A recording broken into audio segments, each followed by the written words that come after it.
We are going to discuss the part third of Socialism in Europe and the Russian Revolution of class 9 history, chapter number 2.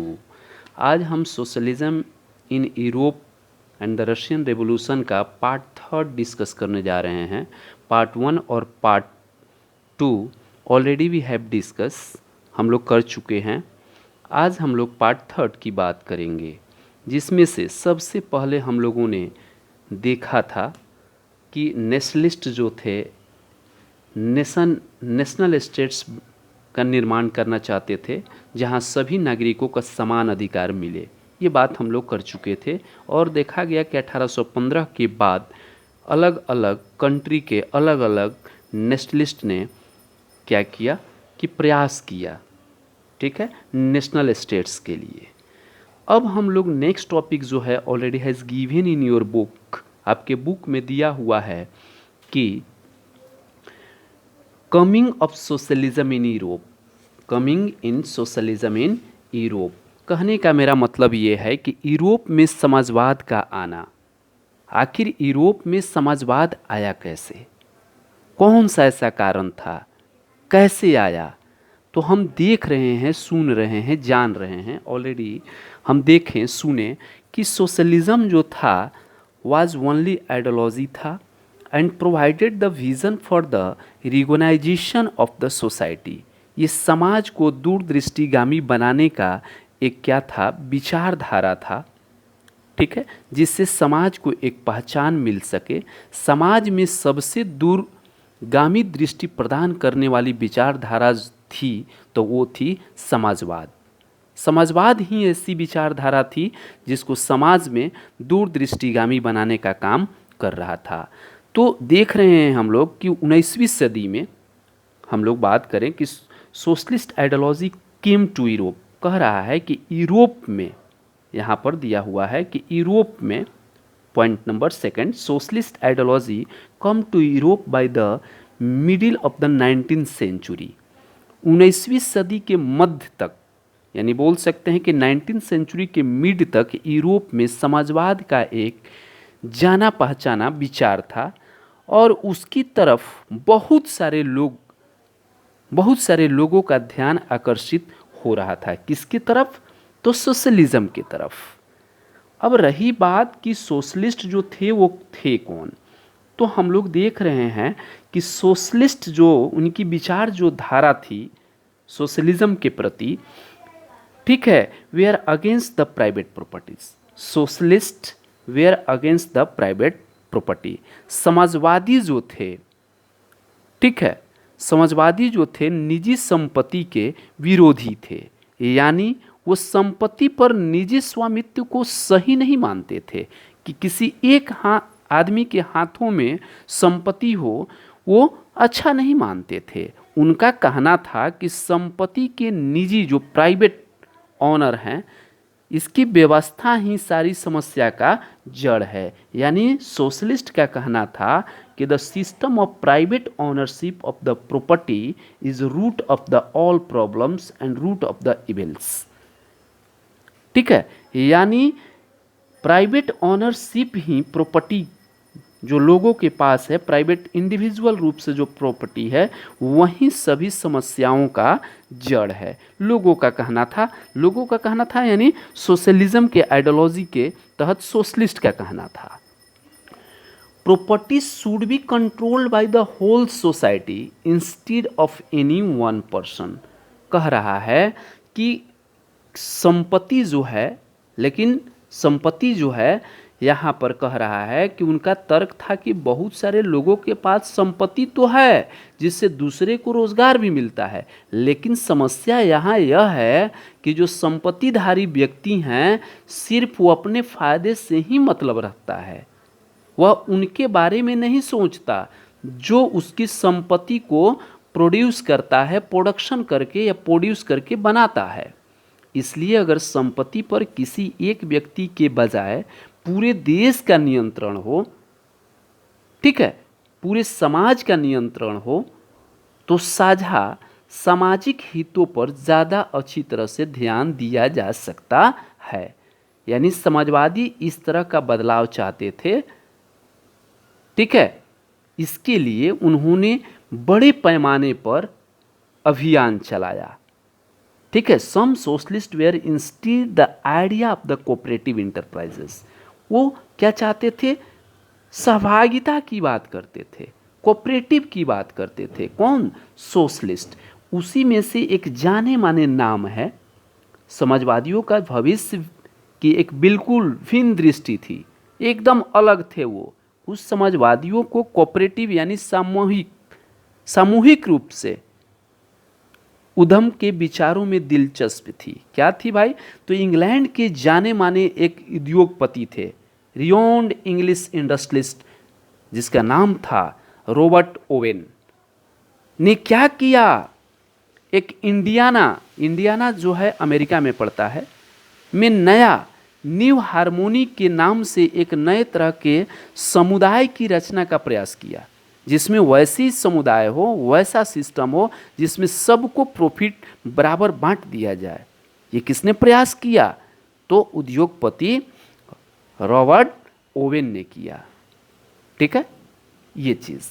उसके बाद में French socialist Louis blank, ये French socialist थे, France के Louis blank चाहते थे कि सरकार जो है पूंजीपति उद्यमियों की जगह सामूहिक रूप से क्या करे? सामूहिक रूप से इनकरेज करे, government to encourage the cooperative and replace the capitalist enterprises. यानी कैपिटलिस्ट के जगह पर क्या हो? सोशलिस्ट का ये हो, कोऑपरेटिव की बात करते थे। यानी मेरा कहने का मतलब ये है कि फ्रांस में लुई ब्लैंक चाहते थे कि सरकार जो है पूंजीपति उद्यमियों की जगह सामूहिक रूप से बढ़ावा मिले, समाज को बढ़ावा मिले, समाज को प्रॉफिट मिले उसका।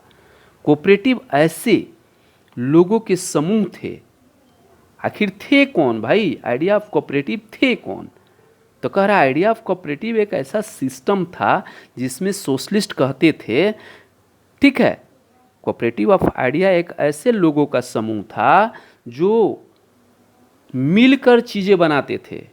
लोगों के समूह थे जो मिलकर कोई भी चीज़ बनाते थे और उससे जो प्रॉफिट मुनाफा होता था प्रत्येक सदस्यों के द्वारा किए गए काम के हिसाब से बांट लेते थे। तो एक तरह से देखा जाए, बड़े बड़े जो सोशलिस्ट थे उनका मानना था, इंडस्ट्रियलिस्ट का मानना था, लुइस ब्लैंक का बात हुआ या रॉबर्ट ओवेन की बात हुआ, इन्होंने कहा, ये कह रहे हैं कि एक ऐसा सिस्टम हो, किसी एक आदमी के हाथों में संपत्ति न हो, जो संपत्ति का प्रोडक्शन कर रहा है, जिसके चलते संपत्ति हो रहा है, उसका प्रॉफिट उन लोगों के बीच में काम के आधार पर बांट दिया जाए।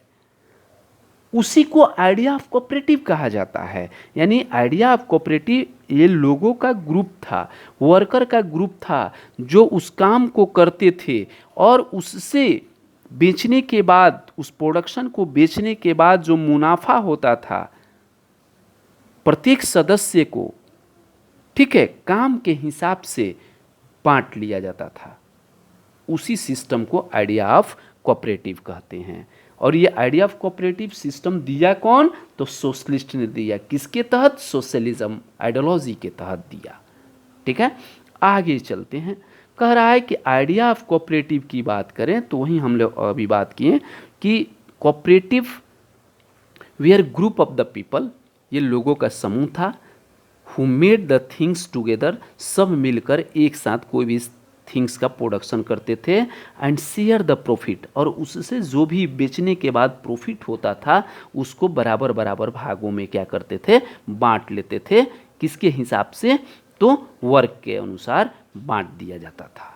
अब कह रहा कि कार्ल मार्क्स, इसमें बहुत इम्पोर्टेंट नाम है, कार्ल मार्क्स के बारे में थोड़ा सा हम लोग देखते हैं। तो कार्ल मार्क्स का कहना था, Karl Marx and Frederick Engels का कहना था, एंगल्स का, इन्होंने इस दिशा में कई नई तर्क पेश किए हैं, बहुत सारे तर्क पेश किए हैं। तो मार्क्स का विचार था, कार्ल मार्क्स का विचार था कि इंडस्ट्रियल सोसाइटी, जो इंडस्ट्रियल सोसाइटी है, पूंजीवादी समाज है। इंडस्ट्रियल सोसाइटी है, कार्ल मार्क्स ने कहा कि जो भी इंडस्ट्रियल सोसाइटी है वो कैपिटलिस्ट सोसाइटी है, पूंजीपतियों की संपत्ति ये समाज है। फैक्ट्रियों में लगी पूंजी पर पूंजीपतियों का स्वामित्व है, सही बात है। फैक्ट्री में जो भी फैक्ट्री लगाते थे वो पूंजीपतियों का होता था, उसका उस पर अधिकार होता था। और पूंजीपतियों का मुनाफा जो होता था मजदूरों की मेहनत से पैदा होता है। उनका कहना है कि जो कैपिटलिस्ट हैं, इंडस्ट्रियलिस्ट हैं, इंडस्ट्रियल सोसाइटी जो हैं वो कैपिटलिस्ट का समाज है, कैपिटलिस्ट सोसाइटी का समाज है। और उसका जो भी प्रॉफिट होता था वो मजदूरों की मेहनत से पैदा होता है। ठीक है। तो मार्क्स का निष्कर्ष था कि जब एक निजी पूंजीपति इस तरह से मुनाफा का संचय करते जाएंगे, उपभोग करते जाएंगे, तब तक मजदूरों की स्थिति में सुधार नहीं हो सकती है। देखिए कितना बढ़िया कार्ल मार्क्स ने बात कहा। पहला चीज इन्होंने कहा कि सरकार, जो इंडस्ट्रियल सोसाइटी है वो सिंपल या साधारण सोसाइटी नहीं है, वो कैपिटलिस्ट सोसाइटी है, पूंजीवादी समाज है एक। और फैक्ट्री में जो भी पूंजीपति, पूंजी पर पूंजीपतियों का जो अधिकार है, कंट्रोल्ड है, वो पूंजीपतियों का मुनाफा जो मिल रहा है, पूंजीपति जो मुनाफा कमा रहे हैं फैक्ट्री से, वो उनका देन नहीं है, मजदूरों का मेहनत से पैदा होता है, ये कार्ल मार्क्स कहते हैं। इसलिए जब तक उस मुनाफे को मजदूरों के बीच बांटा नहीं जाएगा और सिर्फ केवल पूंजीपति ही उसका उपभोग करते रहेंगे, उससे मजदूरों का विकास नहीं होगा, ये कार्ल मार्क्स ने कहा है। तो अपनी स्थिति में सुधार लाने के लिए मजदूरों ने, जब इस तरह के आइडियोलॉजी पूरे यूरोप में फैलने लगा, तो जो मजदूर हैं, मजदूरों ने क्या किया, सोचा कि कैपिटलिस्ट को क्या करें, पूंजीवाद को, निजी संपत्ति पर आधारित शासन को क्या करें, उखाड़ के फेंक दें। ये कहाँ देखा गया, यूरोप में। मार्क्स का विश्वास था कि वो खुद को पूंजीवादी शोषण से मुक्त कराने के लिए मजदूरों को एक अत्यंत भिन्न किस्म का समाज बनाना होगा। उनका कहना था, कार्ल मार्क्स का कहना था कि अगर आप पूंजीवादी शोषण से, कैपिटलिस्ट एक्सप्लॉयटेशन से मजदूरों को बचाना चाहते हैं, तो आपको एक अलग तरह का, एक डिफरेंट टाइप्स का सोसाइटी बनाना होगा, जिसमें सारी संपत्ति पूरे समाज, यानी सामाजिक नियंत्रण और सामाजिक नियंत्रण का कंट्रोल होगा, किसी एक आदमी का कंट्रोल उस पर नहीं होगा। उन्होंने भविष्य में इस समाज को, ठीक है, क्या नाम दिया मालूम है, कार्ल मार्क्स ने कम्युनिस्ट समाज का नाम दिया। उन्होंने एक अलग तरह का समाज बनाया जिसका नाम था कम्युनिस्ट समाज। वो ऐसा समाज था, वो किसी एक आदमी को संपत्ति देने के फेवर में नहीं थे। मार्क्स का विश्वास था कि पूंजीपतियों के साथ होने वाले संघर्ष में जीत अंततः मजदूरों को ही होगी। उनकी राय में कम्युनिस्ट समाज ही भविष्य का समाज होगा। ये किसने कहा, किसने कहा, कार्ल मार्क्स ने कहा। वही चीज यहां पर मैं लिखा हूं कि the condition of worker could not improve till the profit was accumulated by the private capitalist. जब तक प्राइवेट कैपिटलिस्ट को इसका मुनाफा मिलते रहेगा, तब तक किसी मजदूर के स्थिति में सुधार नहीं होगा। और ही believe that to overthrow the capitalism, और उनको विश्वास था कि जब तक इनको उखाड़ कर नहीं फेंका जाएगा कैपिटलिज्म को, कैपिटलिस्ट को, तब तक हमारे समाज में कोई सुधार नहीं होगा और वर्कर के कंडीशन में सुधार नहीं होगा। क्लियर है। एक और नाम है फ्रेडरिक एंजल्स। ये कौन है भाई, फ्रेडरिक एंजल्स? इनके बारे में थोड़ा सा बात करें हम लोग कि फ्रेडरिक एंजल्स कौन थे। तो इनके द्वारा, फ्रेडरिक एंजल्स के द्वारा कहना है कि Engels join with the Marx to suggest that worker have the overthrow capitalism and the rule of the private property। इसने भी कार्ल मार्क्स के बातों को क्या किया, सपोर्ट किया और बोला कि क्या करना चाहिए, उखाड़ फेंकना चाहिए। किसको, कैपिटलिज्म को, प्राइवेट प्रॉपर्टी को। ठीक है। इसके बाद हम लोग बात करेंगे, कह रहा है कि सपोर्ट। अब हम लोग नेक्स्ट टॉपिक की बात करें, यानी इसमें थोड़ा सा और बात करें तो थोड़ा सा इसमें पीछे चलते हैं। पीछे चलते हैं थोड़ा सा और। इसमें कह रहा है कि इतना ही नहीं, अब कह रहा है कि जब हम लोग कम्युनिस्ट की बात कर लिए, कार्ल मार्क्स ने इस तरह की बात की, ठीक है, एंजल्स थे, उनका सपोर्टर थे, उन्होंने इस तरह की भी बात कही, तो अब नेक्स्ट टॉपिक जो है हमारा सपोर्ट फॉर द सोशलिज्म, यानी कहने का मतलब ये है कि यूरोप के अंदर समाजवाद के लिए समर्थन कौन किए, कौन आगे बढ़े, समाजवाद को आगे बढ़ाने के लिए, सोशलिज्म को आगे बढ़ाने के लिए यूरोप में कौन आगे बढ़े। तो हम देख रहे हैं कि 1870 के दशक में, उस समय यही कह रहा है कि socialist ideas spread through out the Europe after the 1870। 1870 के दशक तक आते आते समाजवादी विचार जो है पूरे यूरोप में फूल एकदम फैल चुके थे। अपने प्रयासों में समन्वय लाने के लिए समाजवादियों ने क्या किया, डिफरेंट टाइप्स के ऑर्गेनाइजेशन बनाना स्टार्ट कर दिया, डिफरेंट टाइप्स के ऑर्गेनाइजेशन बनाना स्टार्ट कर दिया। और मार्क्स क्या कह रहे हैं कि Marx had taken the leading a part of the organisation in International Association of the working man. और मार्क्स कहते हैं कि एक अलग टाइप का ऑर्गेनाइजेशन बनाना होगा, इंटरनेशनल, अंतर्राष्ट्रीय ऑर्गेनाइजेशन बनाना होगा। और बनाया गया किसके द्वारा, लोगों के द्वारा। एक पहला ऑर्गेनाइजेशन जो बनाया गया उसका नाम दिया गया द फर्स्ट इंटरनेशनल। लेकिन दुर्भाग्य की बात यह है कि जो फर्स्ट इंटरनेशनल था, ठीक है, फर्स्ट इंटरनेशनल जो था वो क्या था, पुअर था। क्या था, पुअर था, उतना डेवलप्ड नहीं था, उतना डेवलप्ड ये नहीं था। ठीक है, तब क्या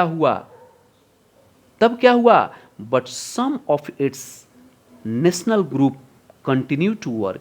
और इसको क्या किया, नेशनल ग्रुप आगे बढ़ाते रहे, अंतर्राष्ट्रीय संस्था को बढ़ाते रहें, ठीक है, संगठन बनाना शुरू कर दिया और बढ़ाते रहें। देन क्या होता है कि then socialist form and the second international.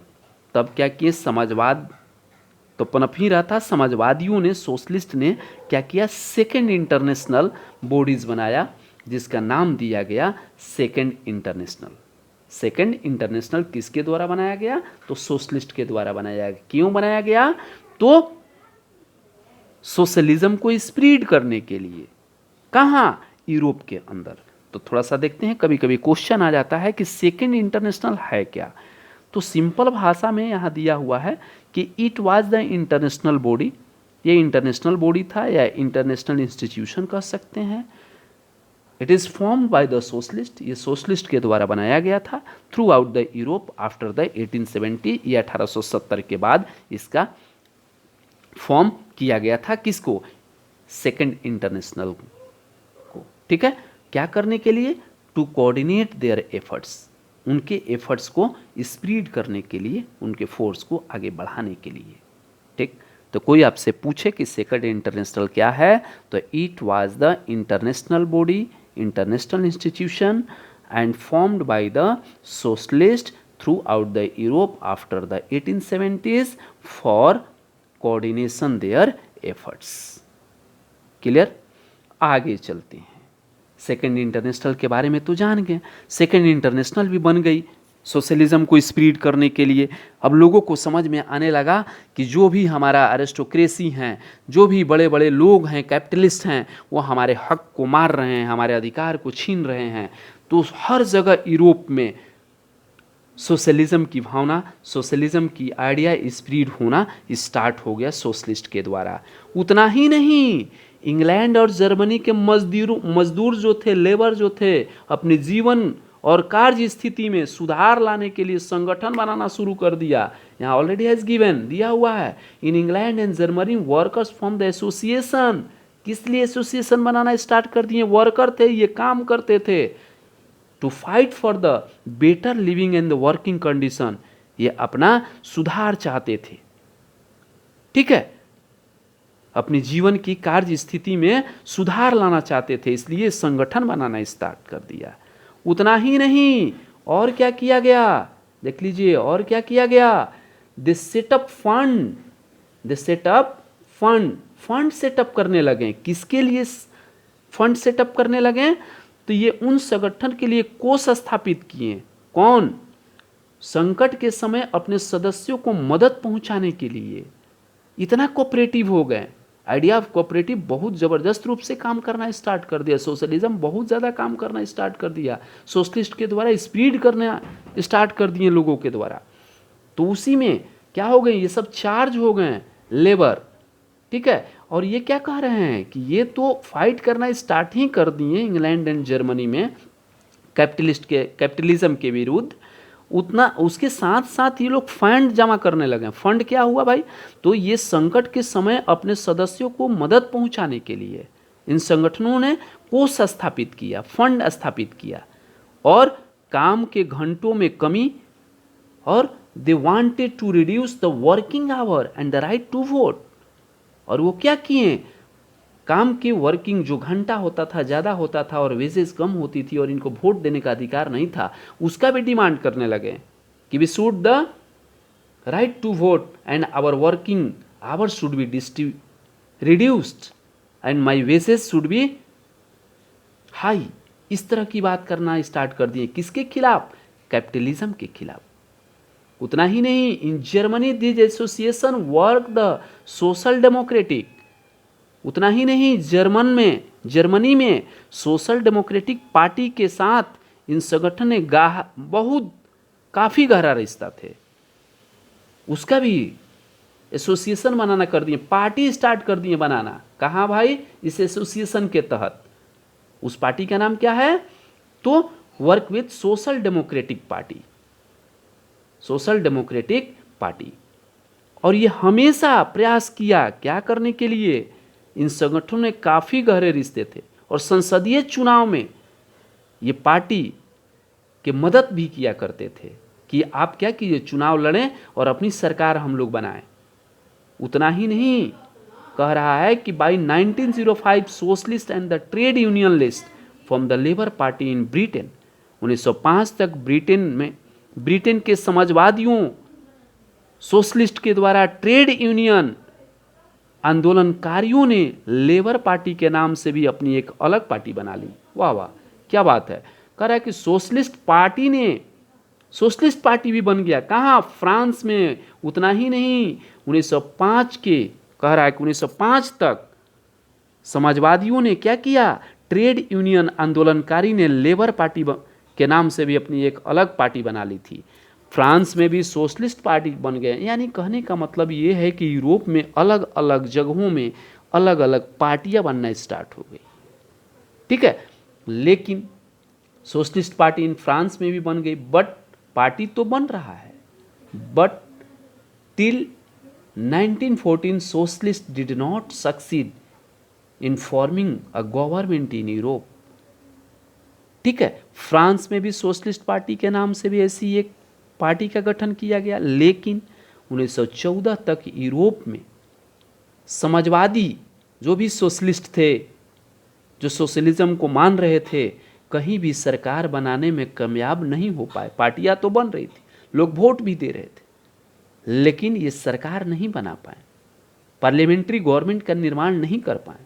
संसदीय राजनीति में इनका हमेशा प्रतिनिधि बड़ी संख्या में जीतते रहे। उन्होंने कानून बनवाने में अहम भूमिका निभाई, मगर सरकारों में लिबरल्स, रेडिकल्स एंड कंजर्वेटिव का ही दबदबा बना रहा। वो कभी भी सोशलिस्ट सरकार नहीं बना पाए। तो जब इस तरह का बात यूरोप में हुआ तो सोशलिज्म पूरी तरह से क्या हो गया? फैल गया। जब फैल गया तो क्या हुआ? जब इनकी सरकार नहीं बनी, कैपिटलिस्ट इनकी बात नहीं मानने लगे, मान ही नहीं रहे थे। कैपिटलिज्म बहुत चरम सीमा पर थी, उसी तरह से सोशलिज्म को फैलाया जा रहा था यूरोप में, लेकिन कोई आउटपुट नहीं मिल रहा था। तो जब आउटपुट नहीं मिला तो क्या हुआ होगा? आप अंदाज लगा सकते हैं क्या हो गया? रूस में क्रांति आ गई। किसके खिलाफ? कैपिटलिज्म के खिलाफ, एरिस्टोक्रेसी के खिलाफ, किंग के खिलाफ, जार के खिलाफ। तो अगला लेक्चर में माय डियर स्टूडेंट हम लोग देखेंगे रूसी क्रांति के बारे में, रशियन रिवॉल्यूशन के बारे में। आई होप दैट आपको समझ में आया होगा। थोड़ा सा रिवीजन के रूप में हम लोग पीछे चलते हैं। हम लोग देखें शुरू में हम लोग देखें कि coming of socialism in Europe, किस तरह से यूरोप में सोशलिज्म आया।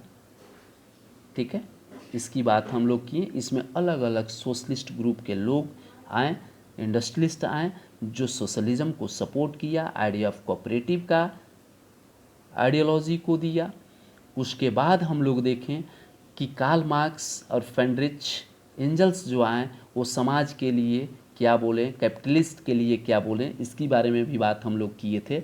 सपोर्ट कौन कौन सोशलिज्म को यूरोप के अंदर सपोर्ट किया, तो देख रहे हैं कि जो नीचे तबके के लोग से लेकर बड़े तबके के लोग भी क्या किया, सोशलिज्म को सपोर्ट किया। और ये एक सेकेंड इंटरनेशनल बॉडी, एक मास लेवल पर लोगों ने आवाज़ उठाया। कहाँ? यूरोप के अंदर। ये भी हम लोग देखें। उसके बाद में हम लोगों ने यही देखा कि ये सोशलिज्म, जितने सारे सोशलिस्ट थे प्रयास तो कर रहे थे लेकिन सरकार बनाने में सक्षम नहीं थे, और आइडिया ऑफ कोऑपरेटिव को स्प्रेड तो करना चाह रहे थे लेकिन उतना सक्सेसफुल नहीं हो पा रहे थे। ठीक है, दिन क्या होता है जब सक्सेसफुल नहीं हुए तो वहाँ क्या हुआ, रशियन रिवॉल्यूशन हो गया। किसके खिलाफ? कैपिटलिज्म के खिलाफ, कैपिटलिस्ट के खिलाफ, जार के खिलाफ, किंग के खिलाफ। तो आगे क्या होता है हम लोग देखेंगे नेक्स्ट टॉपिक में। रशियन रिवॉल्यूशन में क्या होता है, उस समय के राजा कौन था, आखिर कौन सी ऐसी घटना घटी जिससे रूसी क्रांति हो गया, रशियन रिवॉल्यूशन हो गया। Thank you for watching me and listening me. Like and share with the other person and subscribe. Thank you. Bye bye.